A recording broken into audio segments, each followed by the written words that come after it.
आमची आता राष्ट्रवादी त्याचा अध्यक्ष मी आहे, त्या संबंधीचा निकाल असाच घेतला.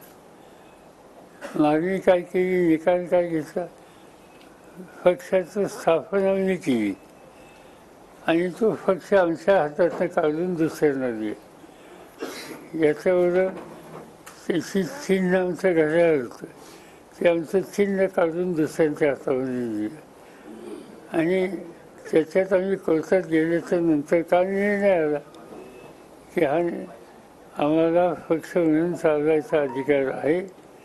चिन्हाच्या संबंधीचा जर वेगळा काही विचार असेल तर निवडणूक आयोगानं 7 दिवसाच्या आत आम्ही अर्ज केल्याच्या नंतर आम्हाला चिन्ह द्यावं आणि यासंबंधी सुप्रीम कोर्टाने निवडणूक आयोगावर ताशेरे वाटले. त्यामुळे जसं आमचं झालं तसं आमचंही झालं. पण सुदैवानं अजून या देशाची न्यायव्यवस्था ही कुठे आम्हाला जाता येते अशी आहे आणि त्यामुळं काही ना काहीतरी प्रश्न हे सोडवता येतं. पक्षांतर बंदी कायद्यामध्ये बदल केले पाहिजे असं शाहू महाराजांनी काल म्हटलेलं आहे. पक्षांतर बंदी कायद्यामध्ये काही त्रुटी देखील आहेत, त्या बदलणं गरजेचं आहे त्यांनी म्हटलं. या सगळ्याच्या पार्श्वभूमीवर आता तो त्यांना विचारलं पाहिजे, मी ऐकलं तुम्ही म्हणता ते आवश्यक कारण कसं होतं की निवडणूक आयोग जो निर्णय घेतो त्यामध्ये बऱ्याच गोष्टीच्या त्रुटी दिसून येत आहेत.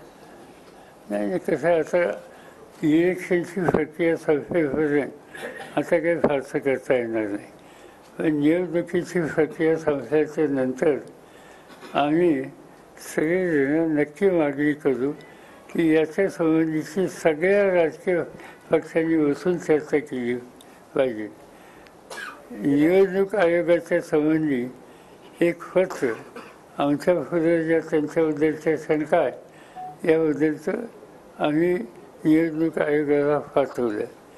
त्याच्यामध्ये माझी सही आहे, त्याच्यामध्ये खडगेंची सही आहे, त्याच्यामध्ये CPM सीताराम येचुरी त्यांची सही आहे, डी राजांच्या संबंधीची होती, तृणमूल काँग्रेसची होती, समाजवादी पक्षाची होती आणि या सगळ्यांनी मिळून एकंदर ज्या पद्धतीनं निवडणूक आयोगाचं काम होतं त्याच्यामध्ये काही सुधारणा करण्याची आवश्यकता आहे असं पत्र लिहून आम्ही त्यांना भेट मागितली की आम्हाला आमचं डेलिगेशन होतो, त्या डेलिगेशनला तुम्ही भेटावं.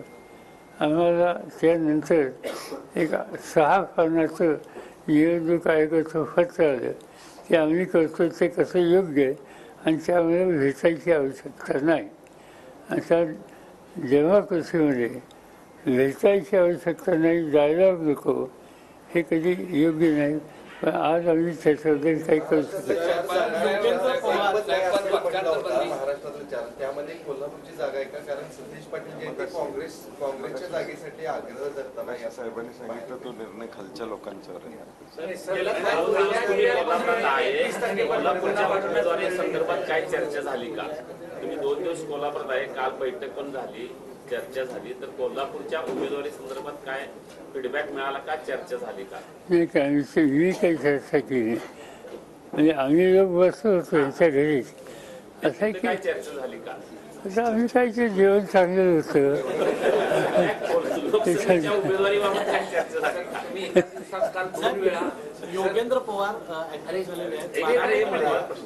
काल एकाच दिवसात 2 वेळा तुम्ही शाहू महाराज साहेबांच्या उमेदवारीबद्दल भूमिका म्हणजे तुमची इच्छा व्यक्त केली, तर त्यांच्याकडनं तसा काय फीडबॅक आपल्याला आला आहे? असं एका वर्तमानपत्रात मी आज वाचलं त्यांनी काही म्हणलंय म्हणून. असं आहे त्यांनी त्यांचं मत सांगितलं की आम्ही मागणी केली असं नव्हे. हा विषय निघाला कुठनं? संजय राऊतने एक 8 दिवसाच्या पूर्वी एक स्टेटमेंट केलं आणि त्यांनी सगळ्या पक्षांनी एकत्र बसून याचा विचार करावा अशी सूचना केली. त्याच्यामुळे ही चर्चा सुरू झाली. नाही ती चर्चा आमच्यामध्ये नव्हती, आमच्यामध्ये चर्चा दुसरीच होती.